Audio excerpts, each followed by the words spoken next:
back to week 4, and this week we're looking at the passage out of Genesis chapter 16. And again, just to kind of set the stage, this is where we find, Abraham has been given this promise from the Lord for descendants, for legacy. And yet in his old age and his wife's old age, they find themselves in a physical impossibility. In this period of waiting, I guess they get tired of waiting and decide to take matters in their own hands and invite sort of the surrogate into the picture to force God's hands at creating descendants for Abraham. So let's just start with this idea of the cultural pressure. So, we see in this is a story written thousands of years ago, and they're dealing with impatience, and they're dealing with this need to take matters into their own hands and solve the problem themselves. It's definitely something that we still see in modern culture, is this idea of trying to force things to happen. Let me just go first, and be vulnerable. There are times in my life where I have just been impatient, and I've tried to rush the hand of God. And I can particularly think about times in my life where things felt especially low in my life, where I didn't see things happening the way that I wanted them to. And so I began to go out on my own and try to find other outlets. A particular time where it felt like the world around me was sort of deconstructing and falling apart, and I was having a hard time finding my place. And so I knew that God had called me to stick it out, but I grew impatient and started going out into the world, trying to find a new job, trying to find other things. And honestly, again, in the rearview mirror, I look back and it was like, it was so erratic. It was me grasping at straws, and for me, that's a big issue for me. When I don't feel movement, I just can sort of get a little bit erratic in life. So, tell me about a time maybe in your life where you've struggled with this idea of getting what you want and the instant gratification, taking matters into your own hands. Who wants to go first? I mean, I'll just say this. I feel like it's part of the human condition. I can even remember from the time I was a little girl, spinning the truth just enough to paint yourself or what you want in a desirable light. You know what I mean? Yeah. And, I see it now in my 3-year-old, how she plays us against one another, with these little, I'm like, how do you already know how to do this? But I just feel like it's something that our whole life long we have to surrender, because it's like this impatience, but it's also mixed with a desire to control the situation. Mm-hmm. And even when you trust God and you want him to be in control, that idea of getting your hands on something and making it look the way you think it should look, I think is, for me at least, something that I really have to be aware of. Yeah. I love that idea of control. It's a big deal for a lot of people, yeah. Jack, when do you feel most impatient as you look back at your life or even look at your current? Well, I don't do that too much anymore, because I learned... I need to learn from you then. I've learned the hard way that when it's not going the way you want it to go, then just tie a knot in your rope and hold on. Oh, wow. I can remember a sermon. I remember where I was driving on the road that Charles Stanley preached at a time when I was going through something that I was impatient about it, and I was frustrated that it wouldn't get resolved. Mm-hmm. And he mentioned that don't rush the hand of God. Because if you do, and you try to force your end to it, you're going to miss his best. Yeah. You're going to miss something between now and then. You said that a while ago. Life is like a train trip, for instance. We all think about the destination. We got to get to the destination. Mm-hmm. Well, you don't learn at the destination. You learn on the journey. Yeah. And so all the things that we have to go through, good and bad, when it all plays out, we'll say, you were right, Lord. No, that's great, because I mean, even when God has you ready, maybe He's working on some other That's people or right. some other things to get Somebody them ready. else is going to be involved in this, and they're not ready to play the part that He wants to play. Well, what about this idea of instant gratification?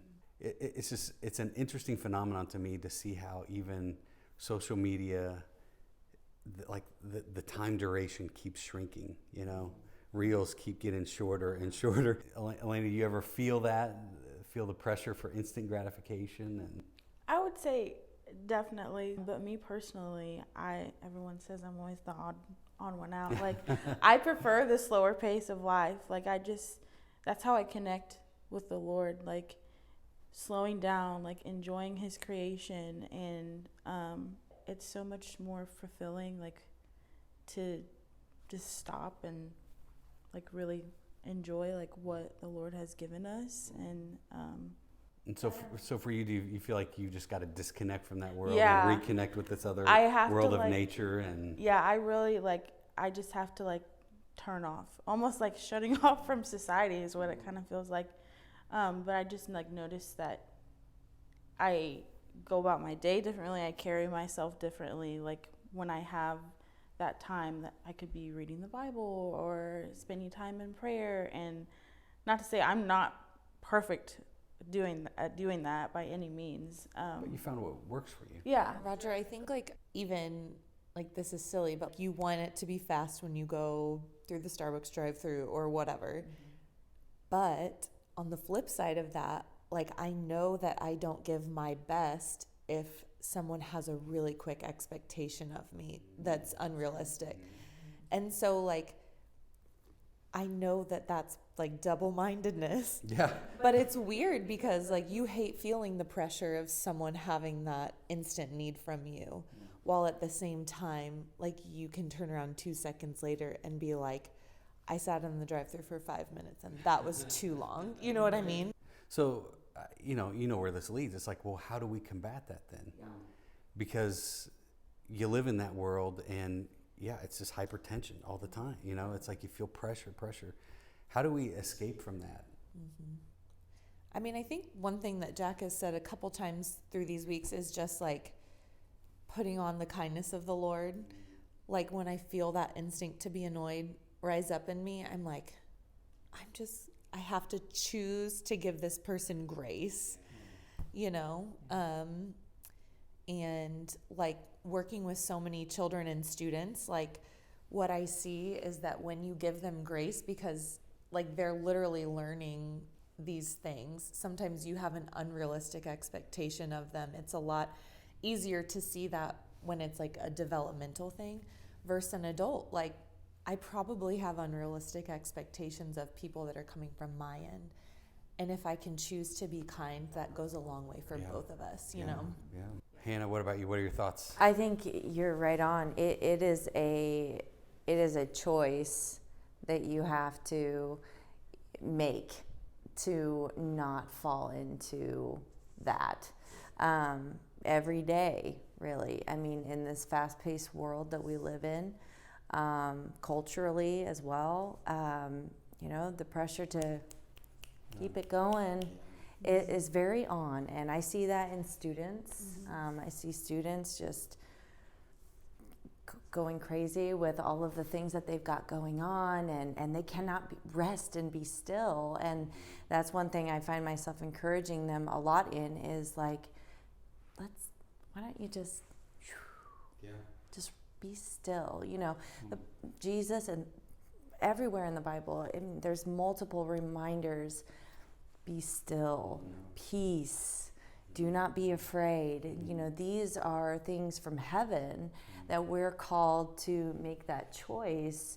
Are we going to do that?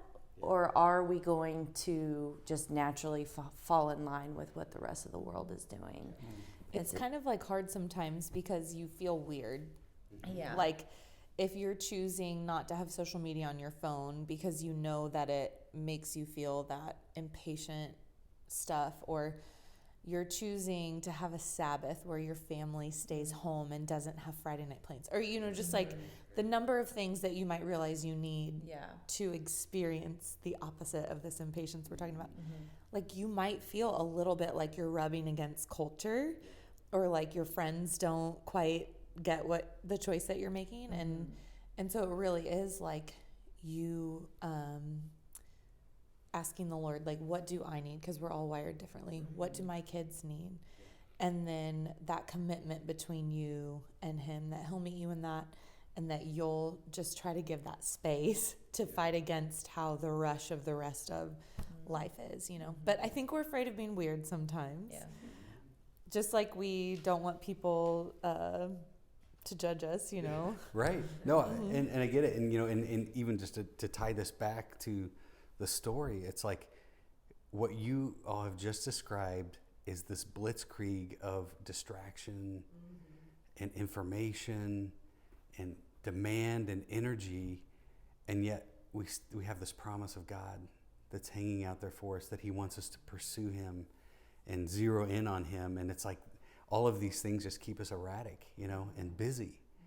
And I think that's a good discussion to have, even in a small group setting, is to talk about. So, like for me, how do I break this cycle?